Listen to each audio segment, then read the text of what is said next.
අයිබෝන් ඔබට ලෝකයේ විවිධ රටවල් සහ ජන කොටස් වලට ආවේනික අපූර්ව විවාහ චාරිත්‍ර හා සම්ප්‍රදායන් පිළිබඳව ඔබ මීට පෙර අසා ඇති. එලෙස විවිධ චාරිත්‍ර සහ සම්ප්‍රදායන් තුළින් ඔවුන්ගේ සංස්කෘතිය මෙන්ම ආගමික විශ්වාසයන්ගේ පිළිබිඹුවක් අපට දැක ගැනීමට පුළුවන්. ඉතින් අද වීඩියෝවෙන් මම ඔයාලට අරගෙන එන්නේ ලෝකයේ විවිධ රටවල අපූර්ව විවාහ චාරිත්‍ර සම්ප්‍රදායන් කීපයක් පිළිබඳවයි. රැඳී සිටින්න මේ වීඩියෝවේ අවසානයේ තෙක්ම.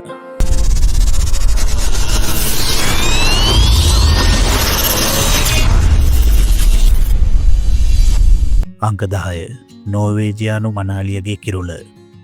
නෝර්වේජියානු සම්ප්‍රදායික විවාහයන් තුළ ඇතුළත් වන සුවිශේෂී සිරිතක් තමයි මනාලිය විසින් ලස්සනට සරසා ඇති ඔටුන්නක් පැළඳීම.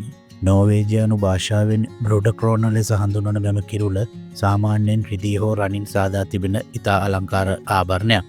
මේ විදිහට කිරුළක් පැළඳීමේ ප්‍රධාන අරමුණ වෙලා තියෙන්නේ විවාහ මංගල්‍ය දිනයේ මනාලියට හානි කළ හැකි නපුරු ආත්ම පළවා හැරීමට බවයි සඳහන් වෙන්නේ. කිරුළේ එල්ලා තිබෙන කුඩා රිදී හෝ රන් මෝස්තර සහිත ලෝහ කොටස් සෙලවීමේදී නිකුත් වන ශබ්දයෙන් නපුරු ආත්ම බියවන බවයි ඔවුන් විශ්වාස කරන්නේ. වර්තමානයේදී සෑම නෝර්වේජියානු මනාලියක්ම මෙම සම්ප්‍රදාය අනුගමනය කළේ නැති වුණත් විශේෂයෙන්ම සාම්ප්‍රදායික මංගල උත්සවවලදී මෙය තවමත් දක්නට ලැබෙනවා කියලා තමයි සඳහන් වෙන්නේ. අංක 9 සිනහව තහනම් වූ කොංගෝව. කොංගෝ රාජ්‍යයේ සමහර සංස්කෘතික ජනකණ්ඩායම් තුළ විවාහ දිනයේ උත්සවය පටන්ගත් මොහොතේ සිට පිළිගැනීමේ සාදය ආරම්භ වන අවස්ථාවතෙක් මනාල යුවල කිසිසේත්ම සිනාවීම සිදු නොකළ යුතුයි කියලා සම්ප්‍රදායක් තියෙනවා. ඔවුන් විශ්වාස කරන්නේ මනාල යුවල අධික ලෙස ප්‍රීතිමත් මුහුණු පෙන්වීමෙන් ඔවුන් විවාහයේ බැරෑරුම් බව තේරුම් නොගෙන ඇති බවට පිළිඹු වෙනවා කියලා. මෙම සම්ප්‍රදාය අනුගමනය කිරීම මගින් මනාලි වල විවාහයේ බැරෑරුම් බව පිළිබඳ අවබෝධයෙන් සිටින බව ඔවුන් පිළිගන්නවා. අංක 8 ඉතියෝපියානු මෙල්සේ සම්ප්‍රදාය. මෙය සාමාන්‍යයෙන් ප්‍රධාන විවාහ උත්සවයට පස්සේ දවසේ පවත්වනු ලබන දෙවන පිළිගැනීමේ උත්සවය විදියට හඳුන්වන්න පුළුවන්. සාමාන්‍යයෙන් අපි ලංකාවේ තියෙන විවාහයකදී හෝම් කමින් එක කියලා කියන්නේ මේ වගේ උත්සවයකට. මෙහි විශේෂත්වය වන්නේ මෙම උත්සවයේ සත්කාරකත්වය දරන්නේ මනාලියගේ පාර්ශ්වය විසින් වීමයි. උත්සවයට සහභාගී වන්නේ ළඟම ඥාතීන් හා මිතුරන් වැනි සීමිත පිරිසක් පමණයි. මෙම උත්සවය සඳහා මනාලිවල ඔවුන්ගේ සාම්ප්‍රදායික ඉතියෝපියානු ඇඳුම් වන හබේෂා කෙමිස් සහ හබේෂා කූටවලින් සැරසෙනවා. මෙම ඇඳුම් සමග ඔවුන් කබානම් එම්බ්‍රොයිඩර් කරන ලද රාජකීය පෙනුමකින් යුත් ඉතියෝපියානු සලුවක් භාවිත කරන අතරම විශේෂයෙන් මනාලිය සාම්ප්‍රදායික ඉතියෝපියානු හිස් ආභරණ පැළඳීමක් සිදු කරනවා කියලා සඳහන් වෙනවා.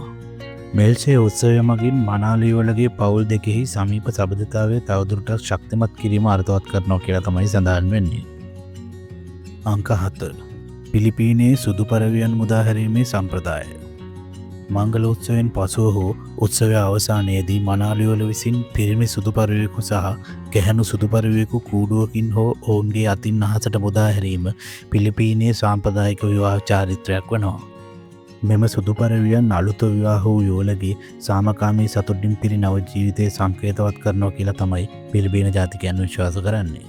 පරවියන් දෙදෙනා එකට පියාසර කරන ආකාරයෙන්ම නව යුවලද ඔවුන්ගේ ජීවිත කාලය පුරාම එකමුතුව හා සාමයෙන් ජීවත් වනු ඇතැයි මෙම සම්ප්‍රදාය තුළින් ඔවුන් අපේක්ෂා කරනවා. අංක 6 තුර්කියේ බයිරක් දික්මේ චාරිත්‍රය. තුර්කි භාෂාවෙන් බයිරක් දික්මේ කියලා කියන්නේ තජය හෙවත් කොඩිය සිටුවීම යන අදහසයි.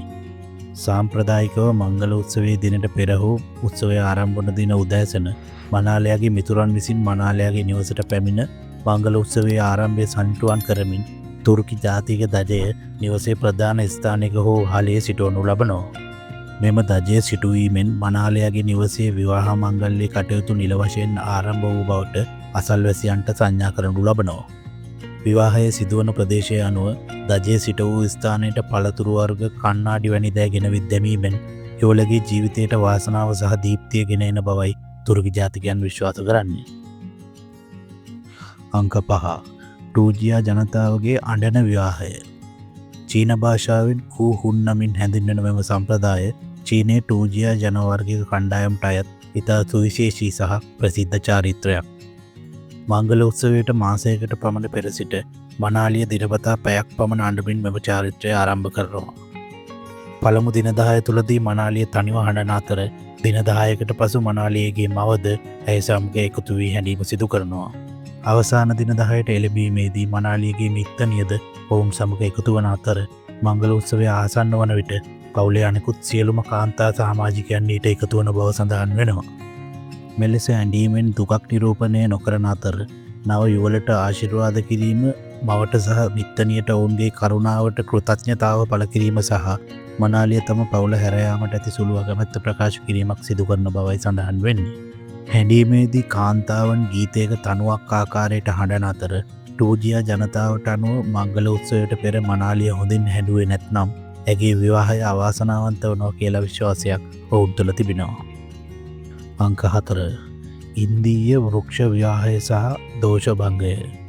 හින්දු ජ්‍යොතිෂයේදී විවාහ වන අයගේ කේන්ද්‍රයේ අඟහරු සහ සෙනසුරු වැනි ග්‍රහයන් 7 වන ස්ථානයේ පිහිටීම විවාහ දෝෂයක් ලෙස සලකනු ලබනවා. මෙම දෝෂය ඇති පුද්ගලයෙකු විවාහ වුවොත් එය සහකරුගේ හෝ සහකාරියගේ අවාසනාවන්ත තත්ත්වයකට මෙන්ම මරණයට පවා හේතු විය හැකි බවයි ඔවුන් විශ්වාස කරන්නේ. මෙම නපුරු දෝෂය ඉවත් කිරීමට භාවිතා කරන චාරිත්‍රයක් ලෙස සැබෑ විවාහයට පෙර මනාලියට හෝ මනාලයාට සංකේතාත්මකව ගසක් විවාහ කර දීම මෙහිදී සිදු වෙනවා. මෙම චාරිත්‍රයේදී විශ්වාස කරන්නේ මනාලියට හෝ මනාලයාට ඇති දෝෂයේ ඍණාත්මක බලපෑම මුලින්ම ගසට පැවරෙන බවයි. ගස විවාහයෙන් පසු කපා දැමීමෙන් දෝෂය සංකේතාත්මකව විනාශ වී යන අතර ඔහු ඇය විවාහ වීමට සුදුසු දෝෂ රහිත තත්ත්වයට පත්වන බවට හින්දු ජනයා විශ්වාස කරනවා. අංක 3. ඉතාලි ලා සෙරෙනාටා සම්ප්‍රදාය. ලා සෙරෙනාටා සම්ප්‍රදායේදී විවාහයට පෙර දින රාත්‍රියේ මනාලයා විසින් මනාලියගේ නිවසේ ඉදිරිපිට ඇගේ ජනලය අසලට පැමිණ සංගීතඥයන්ගේ සහාය ඇතිව ඇයව පුදුමයට පත් කරමින් ගීත ගායනා කිරීම සිද්ධ කරනවා. මෙය මනාලයා විසින් මනාලියට කරන අවසාන විවාහ යෝජනාව ලෙසද සැලකෙනවා. මනාලයාගේ ගායනයෙන් පසුව මනාලිය ජනේලයෙන් පිටත බලා ආදරයෙන් එම යෝජනාව පිළිගන්නා අතර ඉන්පසුව වහාම එම ස්ථානයේ විශාල සාදයක් බවට පත්වෙනවා. එම සාදය සඳහා යුවලගේ සියලුම මිතුරන් සහ පවුලේ සමාජිකයන් සහභාගී වන අතර සුවිශේෂී ආහාර පාන වලින් මෙම සාදය පවත්වනවා කියලා තමයි සඳහන් වෙන්නේ. අංක 2. පේරු කේක් ඇදීමේ සාම්ප්‍රදායික විවාහ චාරිත්‍රය. මෙම චාරිත්‍රය ඉංග්‍රීසි භාෂාවෙන් කේක් පූල් හෙවත් රිබන් ඇදීම ලෙස හඳුන්වනවා. විවාහ මංගල්‍යයට භාවිතා කරන කේක් එක තුළ පතුලේ සිට පිටත දක්වා නිරා ඇති පීත්තපටි රාශියක් සඟවා ඇති අතර කේක් එක තුළ තිබෙන පීත්තපටි කෙළවරේ යම් සුභවාදී සංකේත තුළක් කුඩා ආභරණ කීපයක් අමුණා තිබෙනවා. මෙම ආභරණ අතර එක් ව්‍යාජ මංගල මුදුවක්ද සඟවා තබන අතර පිළිගැනීමේ සාදයේදී විවාහ නොවූ සියලුම තනිකඩ කාන්තාවන් කේක් එක වටා රොක් වෙලා සෑම කෙනෙකුම එකවර පීත්තපටියක් අල්ලා ඇදීම සිදු කරනවා. පේරු සම්ප්‍රදායට අනුව ව්‍යාජ මංගල මුදුව ඇදගන්නා තැනැත්තිය ඊළඟට විවාහ වීමට වාසනාව ලැබූ තැනැත්තිය වනු ඇතැයි විශ්වාස කරනවා. මෙය මනාලියගේ වාසනාව ඇගේ මිතුරියන්ට බෙදා හැරීමේ සංකේතාත්මක ක්‍රියාවක් ලෙසද සලකනු ලබනවා. අංක 1. හවායි විවාහවල පූ චාරිත්‍රය.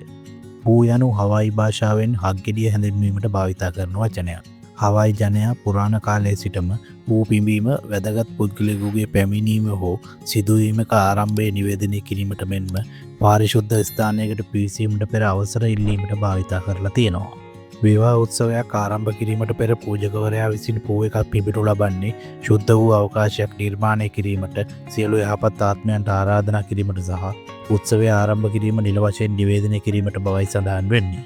සමහර උත්සවවලදී නව යුවල ඔවුන්ගේ පළමු හාදුව බෙදාගත් පසු නව ජීවිතයක ආරම්භය නිවේදනය කිරීමටද එය නැවත වරක් පිබිටුවක් කියලා සඳහන් වෙනවා.